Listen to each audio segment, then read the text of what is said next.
안녕하세요. 네, 반갑습니다. 오늘 옆엔 또 안녕하세요. 도움 말씀 주신 아버지도 나와 계십니다. 안녕하세요. 안녕하세요. 네. 요즘 참 트로트의 인기가 하늘을 찌르고 있지 않습니까? 네. 아버지로서 참 자랑스러우실 것 같은데, 우리 아드님 간단하게 소개 좀 해주시죠. 네. 우리 정성인 아들은 장애인 가수예요. 네. 장애인 가수인데 언어장애, 특히 언어장애가 있는데도 가수가 됐습니다. 네. 대단하시네요. 어렸을 때 2살 때 뇌종양 그 수술을 하고 후유증으로 오른쪽에 전신 장애가 왔습니다. 네. 그래서 특히 언어장애가 있는데도 엄청난 노력을 하고 그렇죠. 가수가 되기까지의 그 어려움을 많이 겪고 이렇게 가수가 됐습니다. 네. 우리 아버님 입장에서는 굉장히 좀 뿌듯하시고 특별하신 아드님이실 것 같습니다. 네, 말씀 중에 장애인 트로트 가수로 활동하고 있다고 하셨는데요. 몸이 조금 불편하시다고 했는데 정확하게 어디가 불편한지 한 번 더 설명 좀 해주시죠. 네. 뇌병변 장애 5급과 네. 지적 장애 상급이 있습니다. 네, 뇌병변 장애를 받게 된 이유가 어릴 적에 뇌종양 때문이라고 들었는데요. 네, 뇌종양이면은 좀 수술을 피치 못했을 것 같은데 어떠셨습니까? 네. 그 2살 때 처음 뇌종양 수술을 받고 네. 그다음에 그 이후에도 또 재발돼서 4살 때 또 한 번 받고 그런 다음에 이제 민간요법으로 그 여러 가지 그 약제를 먹고 그 다음에 노래를 부르면서 그 신기하게도 기적같이 종양이 딱 멈췄습니다. 노래를 부르면서요? 노래를 하니까 이제 즐겁고 행복하고 엔돌핀이 이제 솟아서 그러니까 어떻게 해서 종양이 멈췄는지는 정확하게 모르겠지만 네. 저희 생각에 노래를 통해서 병도 이기고 네. 종양도 이렇게 멈춰 있는 상태입니다. 노래를 통해 정말 새로운 또 삶을 얻었다고도 할 수 있겠는데요. 네. 참 어린 나이에 이렇게 큰 수술을 겪다 보니 아버님 또 심정도 참 속상하셨을 것 같습니다. 그렇다면 현재는 이 뇌종양 치료가 끝난 상태인지 아니면 앞으로도 또 수술이 남아있는지요? 끝난 건 아니고요. 네. 지금도 이제 종양이 잠자고 있지만 네. 멈춰 있는 상태고 그다음에 정기적으로 MRI 검사를 통해서 계속 진료를 받고 있습니다. 아직은 또 완치된 건 아니지만 네, 네, 노래를 통해서인지 어느 정도는 멈춰 있다라고 네. 해주셨는데 네. 지금은 역시 좀 트로트 가수의 길을 걷고 있다고 설명해 주시지 않았습니까? 네. 수상 경력도 다수 있다고 제가 앞서 들었는데요. 네. 좀 자랑 좀 해주시죠. 네.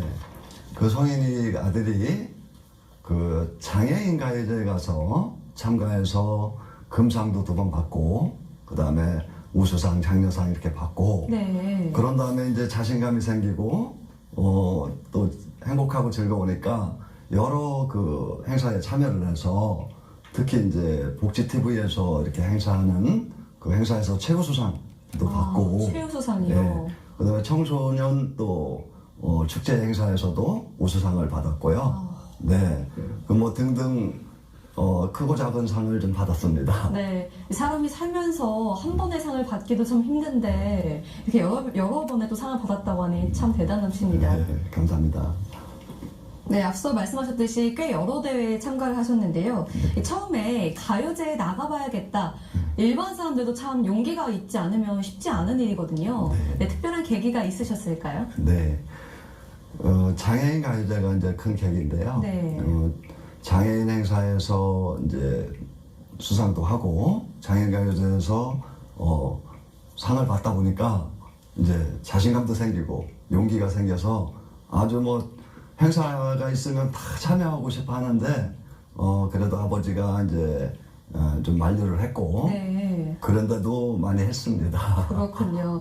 네, 참 이 노래라고 하면은 그 종류가 굉장히 다양하지 않습니까? 네, 트로트라는 것이 남녀노소 다 좋아하지만 최근 요즘 들어도 인기를 끌고 있는 종목 중 하나인데요.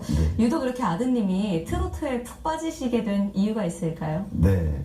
어려서부터 이제 할아버지 영향이 있는데요. 네. 할아버지가 트로트를 이제 즐겨 부르셨는데, 성인이가 아플 당시에 할아버지가 트로트 노래를 불러주면 그 잠시 아픈 거를 잊고, 푹 빠져서, 네. 노래에 푹 빠져서, 그 심취하다 보니까 너무 그게 행복하고 좋았던 거예요. 그러다 보니까 그때부터 노래를 즐겨 부르고 따라 부르다 보니까 할아버지가 이제 전통 트로트 가요를 부르다 보니까 네. 그 영향이 있었던 걸로 생각됩니다. 할아버님의 영향을 참 많이 받으셨는데요. 네. 네, 이 사람들이 노래하면 또 개인이 가장 즐겨 부르는 18번이라고 하지 않습니까? 네. 즐겨 부르는 노래가 있다면 어떤 노래일까요? 네, 그 배우 선생님의 돌아가는 삼각지, 그다음에 안녕, 네. 안개증 낀 장춘당공원 이런 노래들을 즐겨 부르고 좋아했습니다. 배우 선생님 노래를 유독 더 네. 좋아하는 건데 네. 노래는 좀 들어보지 못한 노래 저도 사실은 들으면서 조금은 생소한 노래거든요. 네. 네, 혹시 이것도 역시 할아버님의 영향이 있다고 볼 수 있겠죠? 네, 그렇죠. 네. 노래하는 모습은 어떨지 또 궁금하신 분들도 계신데 이렇게 좀 다수의 상을 받을 정도라면은 그 실력도 참 대단할 것으로 예상이 되는데요. 공연하는 모습 잠시 보고 가시겠습니다. 네.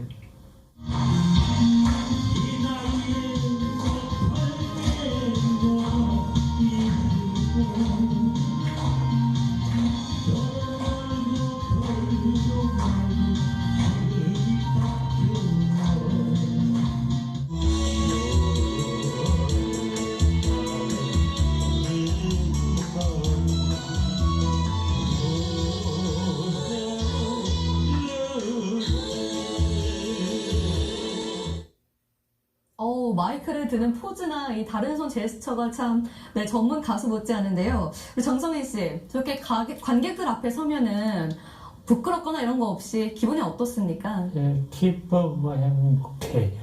떨리진 않으세요? 네. 그렇군요. 이 가수가 말씀대로 언어장애가 있으면 이 가사를 전달하는 데 있어서 조금 어려울 수도 있거든요. 참 그런 점에서 정말 대단하시다라고 평가를 하고 싶은데 노래하는 모습이 일반인보다 오히려 더 유연하고 자연스러운 모습을 보여주고 계세요. 주변 반응은 좀 어떤가요? 주변에서 처음에는 이제 지인들께서 언어 장애를 갖고 어떻게 가수가 할 수 있느냐고 그렇죠. 만류도 많이 하고 그 친척분들이라든가 이제 가족들이 네. 근데 아빠가 또 특히 취미로만 노래를 해야지 가수가 되는 거는 불가능하다고 쉽지 않죠. 제가 만류를 많이 했었습니다. 네. 근데 아빠 제가 할 수 있나 없나를 한번 지켜봐 주십시오. 제가 꼭 가수가 될 것입니다. 하고 너무나 그 당당하게 그 이야기를 했을 때 네. 청아는 많이 말렸지만 또 너무 또 노래만 하면 또 눈빛이 살아나고 힘이 나고 평상시에는 좀 시무룩하게 있다가도 노래만 들으면 힘이 나니까 그때부터는 이제 제가 어차피 노래를 좋아하고 또 건강도 노래로 이렇게 지켜나가니까 그쵸. 아빠가 좀 어떻게 해서 뒷바라지 해야 되겠다는 생각을 하고 네. 그때부터 또 더욱 열심히 했습니다. 뒷바라지 안 하시면 큰일 났겠어요. 그렇습니다. 네, 네. 정말 천직이라고도 할 수 있겠는데 네. 이 할아버지를 통해서 배우시지 않았습니까? 네. 그렇다면 좀 그 끼가 어느 정도 유전이 된다고 좀 보는데 네. 아버님은 끼는 없으신가요? 저도 좀 어울리고 놀기 좋아합니다. 역시 유전이 또 네. 있군요. 네. 이렇게 혼자만의 노력으로는 아무리 좋아한다고 해도 또 어려운 부분이 있기 때문에 쉽지 않았을 텐데 뭐 네. 특별하게 어디 가서 좀 배운다든지 교습 같은 게 있었는지요? 네. 이제 노래교실 통해서 많이 배웠었고요. 네. 그 다음에 이제 최근에는 가수가 된 후에는 그 작곡가 선생님, 그 다음에 작사 선생님, 네. 그 지도를 아주 1대1 지도를 아주 각별하게 특별히 잘 가르쳐 주시고 있어서 그렇군요. 아주 잘 배우고 있습니다. 앞으로도 네. 계속 배울 것이고요. 네, 아드님이 또 끼도 있고 재능도 있다 보니까 훌륭하신 분들이 또 1대1로 첨삭도 해주시는 거 아닌가 싶습니다. 네, 우리 정성민 씨가 낸 노래도 있지 않습니까? 네. 이 노래 공명이 내 인생이라고요. 네. 어떤 노래죠? 내 인생은 아들이 태어나서부터 그 아픔과 또 장애의 어떤 그 어려움을 네. 다 이게 노래로 담아서 작곡가 선생님하고 작사 선생님이 만들어주신 그런 곡입니다. 그렇군요. 한마디로 우리 정성희 씨의 태어나면서부터의 지금까지의 삶을 노래로 좀 표현했다라고 네. 할 수 있겠는데 꼭 한번 들어보고 싶습니다. 네. 네. 이렇게 장애가 있음에도 불구하고 가수의 길을 걷겠다 또 하셨을 때는 부모님이 아까도 앞서 말씀하셨지만 걱정도 있으셨을 테고 그래도 부모님이 이렇게 뒷바라지를 해주셨기 때문에 여기까지 왔을 거라고 생각이 되는데요. 우리 부모님께 정성희 씨 또 감사하지 않습니까? 네, 우리 옆에 계신 아버님께 감사의 말씀 좀 전해주시죠. 낳아주시고 키워주셔서 감사합니다. 우리 아버님도 또 아드님께 한 말씀 해주시죠. 그래.